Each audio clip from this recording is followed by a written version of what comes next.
Welcome to our International Campfire Talks series put on by the Boy Scouts of America's International Department and Committee. So during these times where we may be unable to travel safely, we can still virtually visit these national scouting organizations and countries that have scouts there. So these campfire talks serve as a way to kind of raise awareness of international scouting and the fact that there are scouts all over the world, 55 million of them. And we will hear about some of the different scouting programs that these national scouting organizations have, some projects that they've done, some culture, some food, holidays from the countries of Ireland and Spain. So by engaging in international scouting, young people can be better global citizens, right? They have international adventures and they can make lasting friendships with people from all over the world.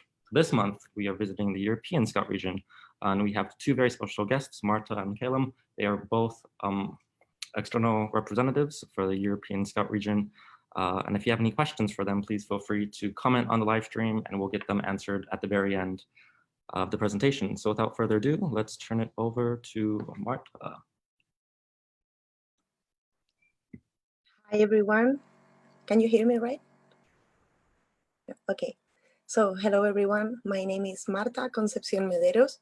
In Spain, we have two surnames. I'm 27 years old. I'm a scout since I was 12 years old. I started in the scout troop in the Wolves Patrol. I'm a volunteer for my national organization and also for the European Scout region, as Luis already said. When I'm not scouting, I study social and cultural anthropology.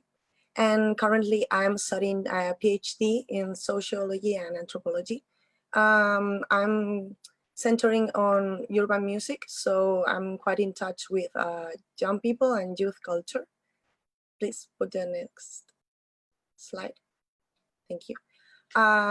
Something else about me is that I live in Spain, but I live in a small amount of islands, which are really near to the coast of Morocco and Sahara, which are called the Canary Islands. And our culture is quite similar to Spanish culture, but with own identity, I can say. And also something interesting about me and my scout group is that we love taking part in the Scout Song Contest, which takes place every year in Scouts of Spain. Next. About scouting in Spain. We have a national scout organization called the FEE, which means Federación de Escultismo en España, Federation of Scouting in Spain. And my national scout association is Scouts of Spain, the Scouts de España, which you can see there, our website, and you can visit it for more information and to get to know what we do more deeply. We are 34,000 children and young people and 7,000 volunteers currently in the organization. Next. Our history is kind of curious because our organization was founded quite early in 1912, but then we had a civil war in Spain, and after that a dictatorship came to our country. So since 1940, our movement, scouting, was out of law, was illegal in our country. So a lot of scout groups, they managed to keep doing scouting, to keep doing activities, to keep educating, but always hidden, always like acting like they were a different organization. For example, my scout group, they were hidden and they acted like they were a club of football fans, but they did actually scouting.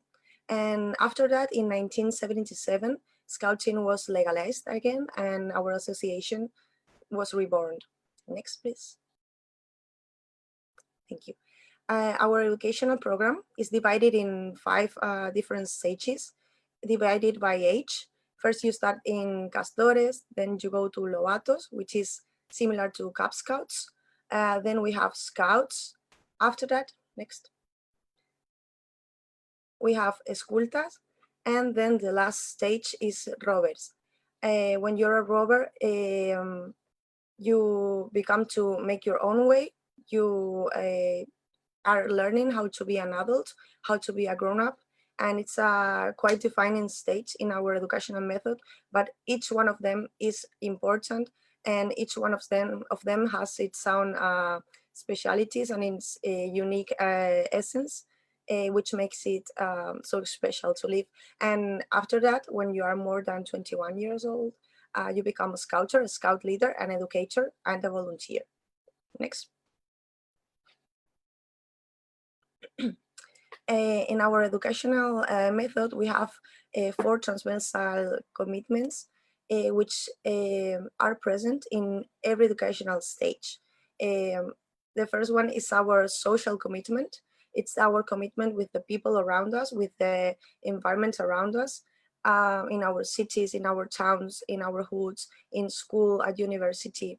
Our second commitment is our, how do you say it? Sorry, my English just went off. Environmental, environmental, our commitment with environment. Sorry. In this commitment, we take care of global warming, how to fight against destruction of natural areas, how to preserve our natural media around us. Our third commitment is our commitment with health, in which we fight against addiction, we fight against bad habits, and we promote good habits for health, like healthy nutrition and alimentation, and a healthy free time, and all that things. And the last of the commitments, but not least, is our spiritual commitment.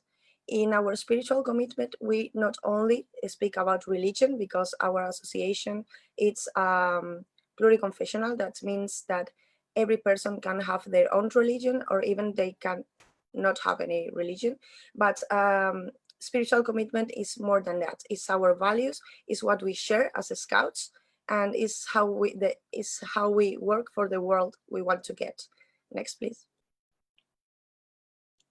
Okay, in every one of our different units, we have 3 stages of progression. The first one is when you get to integrate inside the unit. The second one is when you actively participate in it. And the third one is when you are a facilitator for others to learn. You are an animator of your section, of your unit. And there you can see the different badges we use for each unit. And well, I guess it's easy to understand, like the first one is for the first stage, the second one for the second one. And you can see from beavers to rovers over here. Next, please. Okay, this is our uniform. I wanted to show you our uniform because it can seem quite different to any other scout organization in the world. We have only 2 badges on it. As you can see here, we were on left arm. We were the one of the section you are in, and the stage of development, you have been in that section, only one. And on the other side, you have the one with the sign of your scout group, and that's all we have. And maybe if you go abroad or to an international activity, you can wear the one you can see over there with the Spanish flag and the stars from the Union region, Union. Sorry, that's the one we wear when we go abroad. But that's all we wear. Next. Okay, I wanted to tell you about a lot of programs and campaigns we have in Scouts of Spain, but I know that I have to be short and brief with this. So I chose the 4 I like the most, and I'm going to tell you a little bit about them. The first one, as you can see there, is our campaign, our program about environmental education. This is what I told you before. We plan a lot of activities in nature. We promote the responsible use of environment, and of course we teach people, young people and children, how to camp, how to make a path through the forest, or how to climb, all of that. The second one is our education inequality. This image is from a campaign we have had for 2 years now, which is called Without Feminism, There is No Scouting. we recognize the importance of fighting for women's rights and for human rights. And we have participated for 2 years now in this campaign. Next, please. Okay, the third one I wanted to show you is Scouts with Pride. This is also a campaign we do for the LGBTIQ plus day, for the Pride Day. And we also take this really seriously. We educate in equality, which means we have to stop all kind of discrimination or to bias against people. That's why it's important to say that we are Scouts with Pride. And also something quite relevant in our educational program is that SDGs are transversal to our entire program. It's present in everything we do, and we hope it to be present in every activity in children and young people do in their Scout groups. Next one, please. Okay, now I'm done with scouting in Spain. I want to tell you a little bit about my country and people who live there.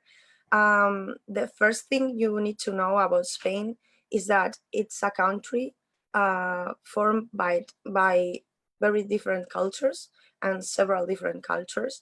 We even have 6 different languages. We have Spanish, Galician, Basque, Valencian, Catalan, and we even have a whistled language called Silbo Gomero, which is typical from the islands I live in. As you can read there, we produce a lot of good food and a lot of natural and good products, but I'll tell you a little bit about that later. Next, please. Thank you very much. These are some typical dishes from Spain. The first one you can see is a paella, which is rice with seafood. And on the other side, you can see gazpacho, which is like a cold tomato soup with vegetables. Next. And those dishes are typical, not from all over Spain, but for my region, from the Canary Islands. The first one is papas con mojo. It's potatoes with a typical sauce. And the other one you can see there is escaldón de gofio, which is a quite weird dish made out of flour, wheat flour. We mix it with soup, and then you eat it with onions. Next, please. Okay, I wanted to show you a lot of festivities from my country, but I chose those 2 because they are quite visual. Both of them are from Andalusia, a region on the south of Spain. And the first one is a Christian festivity. It's the Holy Week, Semana Santa. And the people you can see there with the costumes and the hats, it's a typical costume from some religious associations which participate and take part in these festivities, Semana Santa, in which they walk through the streets and they have songs and music, and people can see them walking through the street.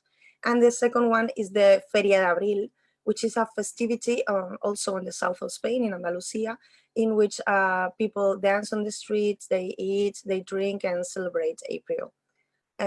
Next one, please. Oh, I think it's all. Thank you very much. I hope you have a lot of questions, which I will answer later. And for more information, you can follow our Instagram, which you have over there, and you can stay informed of everything we do in the Scouts of Spain. Thank you very much.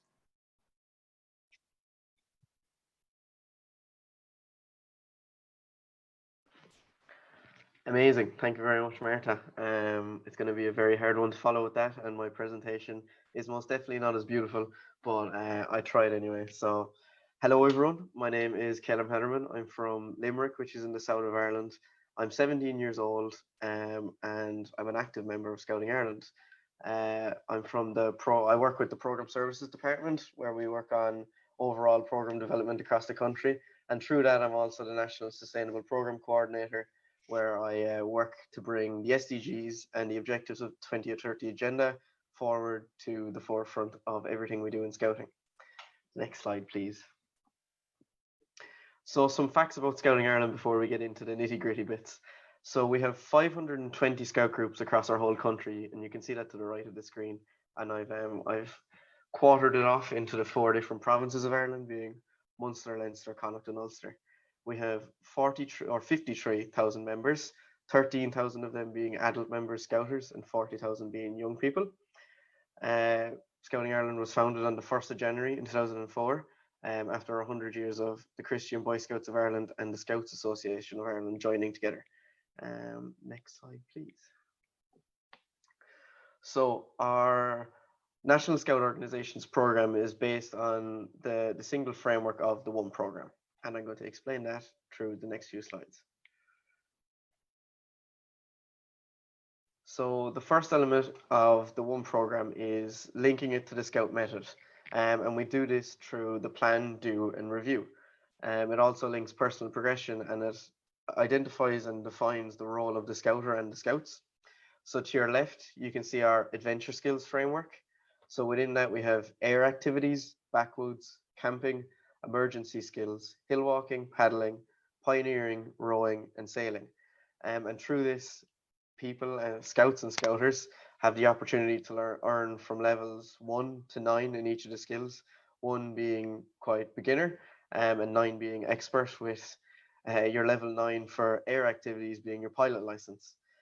To the right, you can see our special interest badges, and we have them in 5 different pillars. So community, environment, adventure, skills, and physical. And through this, through the different levels, you take on 13 to 26 weeks of each individual pillar, and you work on that through a personal project that you do. You receive the inside of it, the first triangle, and from outside of that, you receive your bars that you go on throughout your journey in scouting. Next slide, please. The Chief Scout Award is the highest honour a young person can achieve in Scouting Ireland. And we often link this with the external award of the Presidential Award, which is called the Gashka Award. I brought my awards here right beside me. Funnily enough, I wasn't planning to show these, but I have my Chief Scout Award and I have my Gashka. And with the Chief Scout Award, there's 5 different awards based on the age section you are. So within Scouting Ireland, through the ONE program, we have an area for 6 to 26-year-olds, and through that you can earn your different Chief Scout Award through the different sections you're in. So starting at Beavers, then Cub Scouts, Scouts, Venture Scouts, and Rover Scouts. With Rover Scouts being 18 to 26, where you can also be a Scout leader. Then with the Chief Scout Award, it's a 26 to 52 week process. I mean, if you link it with your Gashka Award, you can earn that at the same time. So I'm lucky enough that I've received my Chief Scout, and I'm currently working towards my venture. So yeah, it's really cool to get involved in your community, and it really helps you kind of connect the local issues to national issues, and allows you to develop your own community, your scout group, and develop everything as a whole and learn along the way. Next slide, please. So our uniform, on the left you can see our Scout shirt. This is actually the Scout jumper, which is used for Beavers and Cubs, which is the youngest section, and we have a different uniform for each section. The green color is mostly associated with Cubs, so I picked it because it looks more Irish than the other colors that we use for the personal progression scheme. But as you can see, the adventure skills that we have on the left sleeve, and the special interest, as well as the Chief Scout Award in the center, and then on the right is where you put your scout groups, your scout county, and your province. And then in the middle you have your national badge, which is Scouting Ireland, and the ONE program one above it. And then on the right you can see our international neckerchief. When we do go on jamborees and international trips, it is quite sought after, and we don't get many of these to bring with us. But if you find any Irish person at a jamboree or ever on your travels, make sure to ask him to see if they have a spare neckerchief, because they're always a nice find. Next slide, please. So now to talk a bit about Ireland.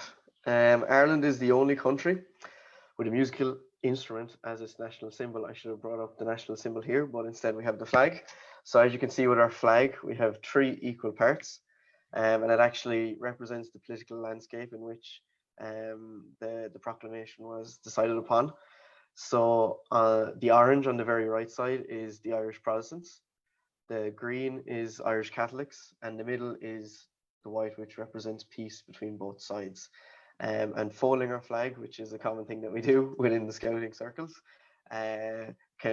is something that you learn at a very young age, but you have to bring through. And the green and the orange I can't touch, so it's an interesting one to learn. And if you ever meet an Irish person, make sure to ask them to teach you, because not many of us know. Next slide, please.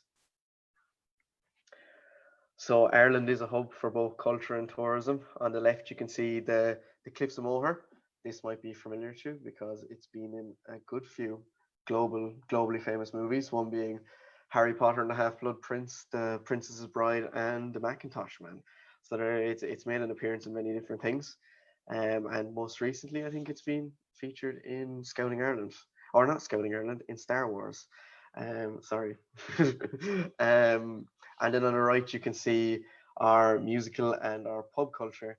And yeah, you can see the beautiful pints of Guinness that is globally renowned as Irish beer. Next slide, please. So our wildlife. I was trying to find what wildlife is most common in Ireland across the way. And with farming, obviously, cattle is a very prominent one.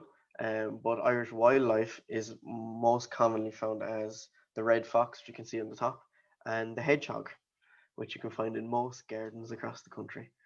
Next slide, please. Sport. So we're blessed in Ireland that we actually have World Guinness Book of Records recognized fastest sport in the world, which is the one you can see on the right, which is hurling, or imaniacht, as we call it in our Irish language. What it involves is 15 men or women running around a pitch after a very small ball with hurley sticks, as they're called internationally. And you can see here the green, which is Limerick, which is my own local team, where we won the All-Ireland 2 years ago. And then on the left, you can see Gaelic football, which is a similar layout, but no sticks and a bigger ball. And it is 15. Geez, I'll find a good way to explain it now. 15 people on each team, 2 sides, with goalposts very similar to rugby posts. And the goal is to kick the ball over for 1 point and in the goals for 3 points. And it's quite a physical sport. Next slide, please. Food. This is going to be a very stereotypical slide.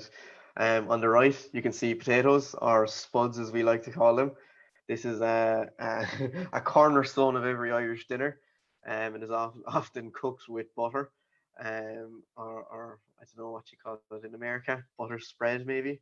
But yeah, we all grow up, and that's where we get the vast majority of our protein straight from the ground.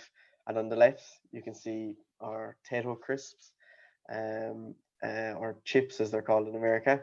But these are also a cornerstone of every Irish lunch, breakfast, sometimes dinner. And what we like to do is we like to get 2 slices of white bread and put butter in between it, and then put potatoes and squish them together and eat them. People think it's very weird internationally, but trust me, once you try it, you'll never turn back. Next slide, please. That's everything. I'm really looking forward to your questions that you send in. And if you have any questions about Ireland, any questions about Scouting Ireland, or anything about in general about what it's like in Europe or in Ireland, just send them in. Thank you very much. So now if you could ask any questions in the comments, we'll turn it over to our speakers to answer them. Ask away.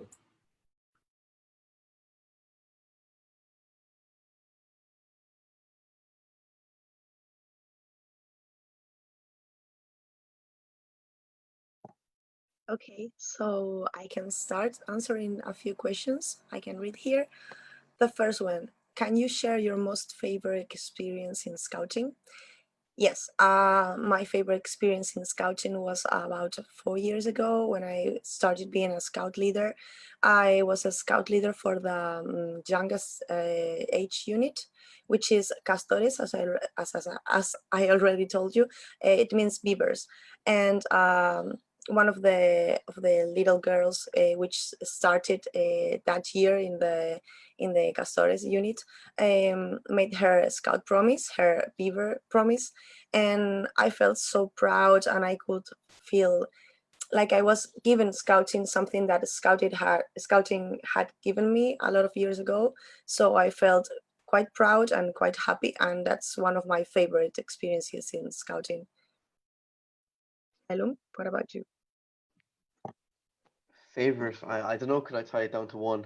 Um, I suppose for me, I'll link it into another question that I see. So, what do you think you've gained from being in Scouts, as well as what's my favorite moment? For me, it's been my life since I was 6 years old. I remember when I first watched. I don't know, have you seen it? But the Up movie, where the young guy goes on the house that goes up with balloons with the old man and uses his scout skill and the innovative and creative ways that he has, although he doesn't bring it across in the best way, to truly make someone else's life happy. And from there, I was just absolutely crazy to join the Scouts, and I joined. That was probably one of my favorite memories. Was the first day walking in, was that nervous feeling coming into a scout hall. But now when I look back, I couldn't see it happening any different. So what have I learned from being in scouting? Ah, everything. I like to think that everything that I've learned from scouting, whether it be values, whether it be the appreciation for nature, whether it be leadership skills, learning about my own values and turning that into what I actually feel and how I speak, that it's opened so many different things. And even I suppose from a year or two ago when I first got involved with the national structure in Scouting Ireland, it's allowed me to kind of learn those skills and meet the right people to actually share my passion, and work on projects that really mean a lot to me. And from that, it's helped me branch into the work I do with Marta and the rest of our amazing ex-rep team, which is externally representing our movement in Europe among the different platforms. But as well as that, it's allowed me to make change at a national and local level at home that I've seen that really makes a difference. So for me, it's been just learning about myself and turning that into experiences and change to call for action around the world. So yeah, back to you, Marta. Okay, I see here a question about the gender equality program from Scouts of Spain. Well, we have started working um, deeper on it like about 1.5 years ago, and we have a program which started with a working group of people which were volunteers who wanted to contribute to the quality of the gender equality situation in our organization, and they started developing different activities and documents which you can see in our website. As I already said, it's scout.es, and there you can find anything you need about our gender equality program. But basically, we take care of our documents, of our activities to be to have a gender perspective. We develop activities for each age group, for them to work on feminism and for them to fight against exclusion and to fight against inequality.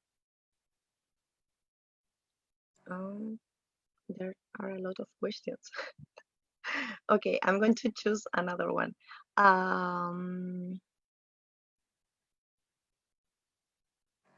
What does this mean? What is one scouting thing still on your bucket list? That means something I haven't done, I wish I had done. Okay, so a scouting thing on my bucket list might be being participating in a jamboree as a volunteer, because I participated as a participant when I was a lot younger, and I would like to work as a volunteer and to be part of the people who make it possible. Elum? One thing on my bucket list is, I suppose, just as I am turning 18 in 2 weeks' time, is to officially become a scout leader in my local group. So for the last while, I have been volunteering at home, probably not as much as I should be, but I passed my vetting the last day, so I just have to go through a week or two of training once I turn 18, and I'll officially be a scout leader. So that's the thing on my bucket list. I see another question about the Messengers of Peace program. And we use this program, and as well as that, we've branched out to the Better World framework, where we encompass all these programs and all the badges. And we have two coordinators over the program, and they work to support scouts in Ireland to come through for all these badges and help them in their projects to do that. Another question that I see: what countries have you visited because of scouting?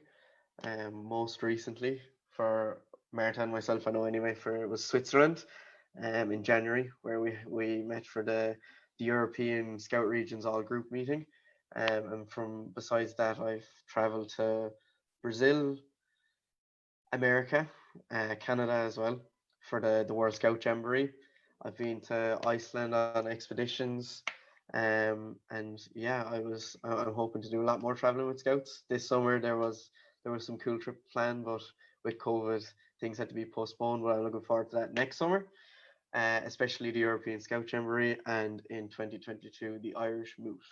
But yeah, that's where I've been. How about you, Marta? Well, thanks to scouting, I think I've visited a lot of really cool and nice places. I was in Switzerland when I met you. I was in Germany. I was in Sweden for the World Scout Jamboree in 2011. I've been in Denmark. Where else? And I've also been to a lot of places inside my country, which is quite nice to see because you can find as much variety of people and to ways of scouting inside your own country than you can maybe find abroad. So it's nice also traveling inside your country.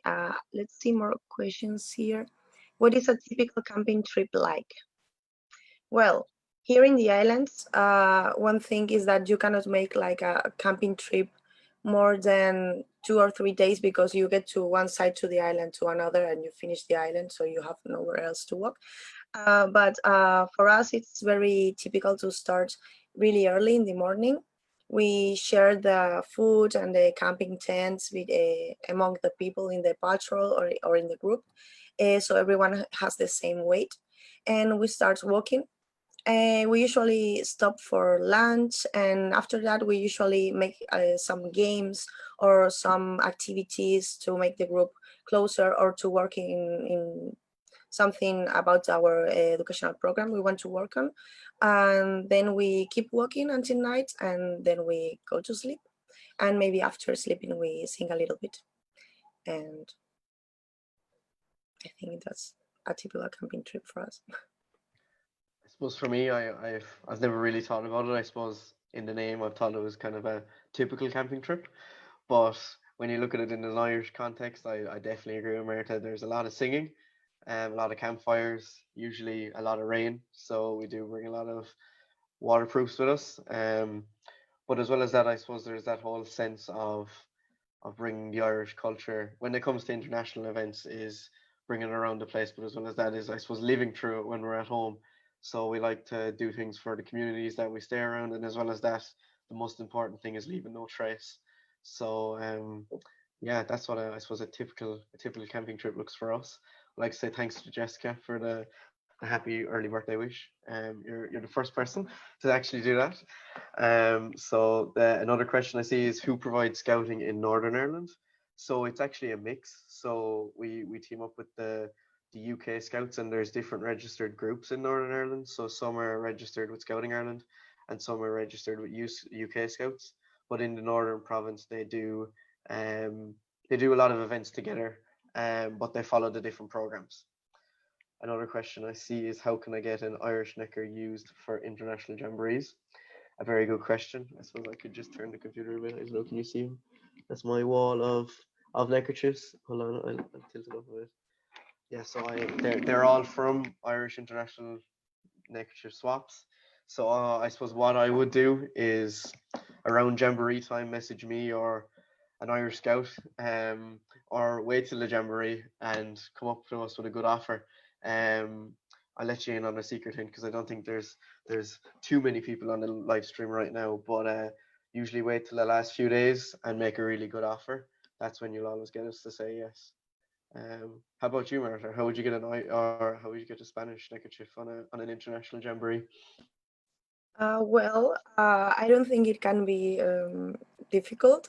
I just think you need to contact the person earlier so the person can mentally get ready for it, because it's a really valuable thing for us, and you need to make a good offer, I think.